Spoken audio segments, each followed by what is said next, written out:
Maranata, Senhor está vindo, 23 de januário. Intolerância e persecução.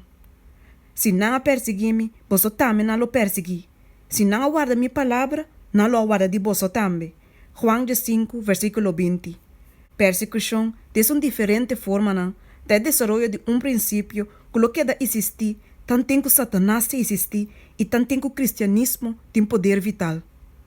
Nenhum gente não percebe Deus se lanta a oposição de exército de escuridão contra isso mesmo. Ángel não malvado lo ataque, dor com não tem medo, que dor de sua influência não pode perder na vítima. E gente não malvado, repreendedor de gente é seu exemplo, lo único que ángel não malvado para tratar de separar que tentação atrativo fora de Deus. Ora que sabe que não logra, e ora é poder de obrigação de usar para força e consciência.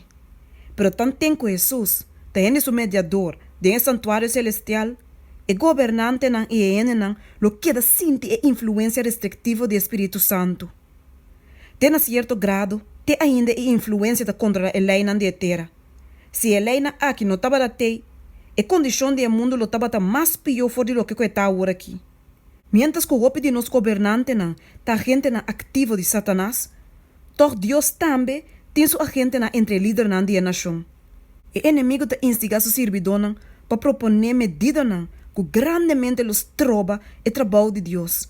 Pero o líder nan político que te teme Deus, te vai influenciar door de ángel nan santo, para oponer e proposição nan com argumento nan irrefutável. Assim o rio forte de maldade lo vai bloquear door de par de gente. E oposição de inimigo nan de verdade lo vai frenar, para a mensagem de três ángeles passe seu trabalho. Ora que laste mensagem de advertência, lo vai donar, e lugar a atenção do líder na aqui, para meio de qual agora que o Senhor está trabalhando, e algum de nós lo aceita a verdade, e não lo está na banda do povo de Deus durante o tempo de angústia.